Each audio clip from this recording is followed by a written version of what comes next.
Hello students, स्वागत है आपका अपने YouTube channel study with Taresh पर। आज हम आपके लिए लेकर आए हैं रेजिस्टेंस पर बेस्ड कुछ न्यूमेरिकल क्वेश्चन जो कि बोर्ड एग्जाम में पूछे जा चुके हैं। इससे पिछली वीडियोस में हमने आपको कुछ न्यूमेरिकल क्वेश्चन करवाए थे जो कि रेजिस्टेंस के कॉम्बिनेशन पर बेस्ड थे, यानी कि प्रतिरोधों के संयोजन पर आधारित थे। तो इस बार भी हम इस वीडियो में कुछ क्वेश्चन आपके लिए लेकर आए हैं जो इम्पोर्टेंट क्वेश्चन ये बोर्ड एग्जाम में, ये जो क्वेश्चन आप देख रहे हैं ये क्वेश्चन क्या है, यूपी बोर्ड एग्जाम में आया हुआ क्वेश्चन है। तो इस क्वेश्चन को आइए देखते हैं कि कैसे सॉल्व करना है।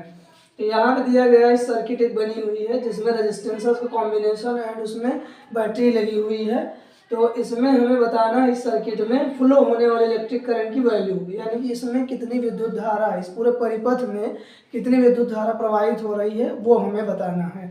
तो आइए देखते हैं इसको कैसे सॉल्व करना है।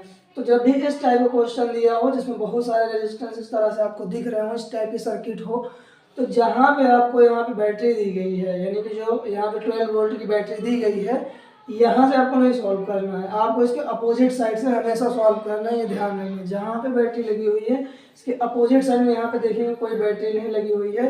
तो रजिस्टेंस को सबसे पहले हम यहाँ पे क्या करेंगे, इस सर्किट का हमें सबसे पहले तो क्या फाइंड करना होगा। अगर हमें क्या फाइंड करनी है, इलेक्ट्रिक करंट, हमको आई की वैल्यू फाइंड करनी है, हमें वी की वैल्यू गिवन है। वी की वैल्यू क्या है, 12 वोल्ट है। तो हमें क्या बताना है, करंट बतानी है। तो करंट के लिए हम ओम्स का लॉ लगाते हैं, आई इक्वल टू क्या होता है, वी अपॉन आर। तो सबसे पहले हमें क्या करना होगा, अगर हमें पूरे सर्किट, पूरे प्रतिरोध, पूरे परिपथ की हमें विद्युत धारा ज्ञात करनी है तो हमें इसका क्या निकालना होगा, हमें इसका इक्विवेलेंट रेजिस्टेंस यानी तुल्य प्रतिरोध सबसे पहले ज्ञात करना होगा। फिर इसी फॉर्मूले में रख देंगे, वी की वैल्यू हमको पता है, आर की वैल्यू अगर आ जाएगी बस तुरंत क्वेश्चन को डिवाइड कर देंगे वी को आर से, बस इसका जो आंसर है वो आ जाएगा। तो सबसे पहले सॉल्व करते हैं। अगर आप देख पा रहे हैं तो यहाँ पे 2 ओम और 3 ओम, यहाँ पे सबसे पहले स्टार्ट करेंगे इसके पीछे साइड से। तो जो 2 ओम और 3 ओम है, इन दोनों को किस क्रम में जोड़ा गया है, किस कॉम्बिनेशन में। तो यहाँ पे देखते हैं इसका जो सेकेंड टर्मिनल है वो इसके फर्स्ट टर्मिनल से जुड़ा है, ये एंड टू एंड कनेक्शन है, एक सिरे का दूसरे सिरे से इस टाइप से जोड़ दिया गया है। तो ये जो दोनों प्रतिरोध है, ये दोनों प्रतिरोध किस क्रम में है, ये जो दोनों प्रतिरोध है ये श्रेणी क्रम में, यानी कि सीरीज कॉम्बिनेशन में है। तो सबसे पहले हम सीरीज का फॉर्मूला लगाएंगे, यहाँ पे लिखेंगे 2 ओम एंड 3 ओम क्या है, सीरीज में है। यहाँ लिखेंगे 2 ohm and 3 ohm are in series. ये जो दोनों प्रतिरोध हैं वो किस क्रम में है, दोनों प्रतिरोध श्रेणी क्रम में है। तो अगर श्रेणी क्रम में है तो इनका जो इक्विवेलेंट रेजिस्टेंस होता है उसका फॉर्मूला होता है are equal to R1 plus R2। ये होता है सीरीज कॉम्बिनेशन का फॉर्मूला। वैल्यू पुट करेंगे, 2 प्लस 3 को सिंप्लीफाई कर लेंगे तो क्या आ जाएगा, 5 ओम आ जाएगा। तो इन दोनों का जो इक्विवेलेंट है वो 5 ओम हो गया। तो अब देखिए ये सर्किट कैसे हो जाएगी, यहाँ दोनों का रेजिस्टेंस क्या कर देंगे, रिमूव कर देंगे। तो यहाँ इन दोनों का जो इक्विवेलेंट रेजिस्टेंस है वो क्या आ जाएगा, यहाँ पे क्या आ गया, यहाँ पे आ गया है 5 ओम। इन दोनों को हमने हटा दिया, वो दोनों ऐड हो गए तो उनका टोटल रेजिस्टेंस क्या हो गया, 5 ओम हो गया। अब देखेंगे, आपको एग्जाम में इसको इरेज नहीं करना है, समझाने के लिए हम आपको बता रहे हैं इसको, जिससे आसानी से समझ में आए। तो बोर्ड एग्जाम में अगर लिखा है एक बार सर्किट तो उसको बार बार इरेज नहीं करना, जो बनाया आप उसके आगे दूसरी सर्किट बना सकते हैं इस टाइप से। जैसे कि ये हमने सिंप्लीफाई किया तो ये आ गई पहली सर्किट जो थी, उसके बाद ये आ गई सिंप्लीफाई करने के बाद, इसके बाद अगली सर्किट आ जाएगी। उस टाइप से अगर चाहें तो बना सकते हैं, लेकिन उसकी कोई ज़रूरत नहीं है। अगर आपको समझ में आ रहा है तो फालतू टाइम वेस्ट करने की उसमें ज़रूरत नहीं है। एक बार जो सर्किट बनी है बनी रहने दीजिए, आपकी आसानी के लिए हम इस तरह से कर रहे हैं। तो यहाँ पे हमने ये 5 ओम फाइंड कर लिया दोनों का रेजिस्टेंस। अब अगर देखा जाए तो यहाँ पे 5 ओम, 10 ओम एंड 3 ओम, ये तीनों रेजिस्टेंस किस क्रम में है, तीनों जो है समांतर क्रम में, पैरेलल कॉम्बिनेशन में। देखो इसका first terminal, first terminal, first terminal, तीनों का फर्स्ट टर्मिनल क्या है, एक कॉमन पॉइंट से कनेक्टेड है। इसका सेकेंड टर्मिनल क्या है, एक कॉमन पॉइंट से कनेक्टेड है। तो इस टाइप का जो कॉम्बिनेशन होता है उसे हम क्या कहते हैं, पैरेलल कॉम्बिनेशन यानी समांतर क्रम। तो अब इन तीनों का तुल्य प्रतिरोध निकालेंगे हम, इक्विवेलेंट रेजिस्टेंस। यहाँ पे लिखेंगे 5 ohm, 10 ohm and 10 ohm. Again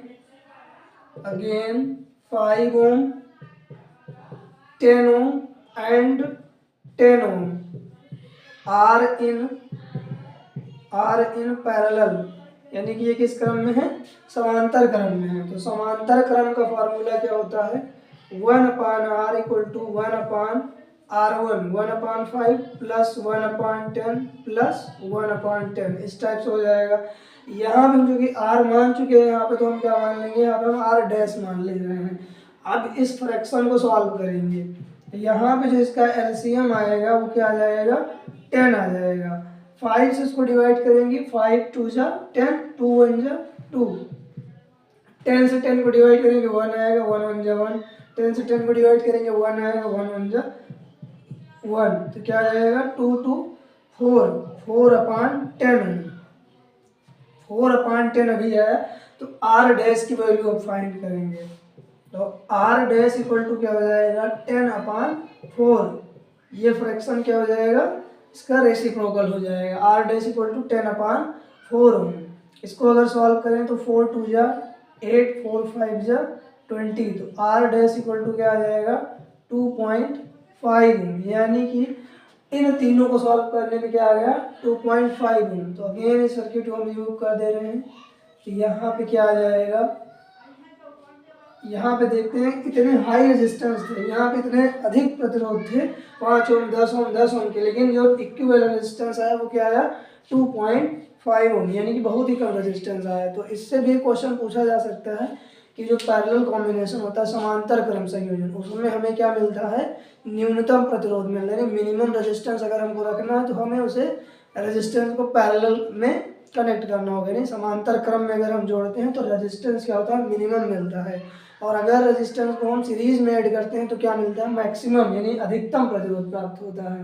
तो यहाँ पे मिनिमम रेजिस्टेंस देखिए 2.5 ओम आएगा इनको सॉल्व करने के बाद।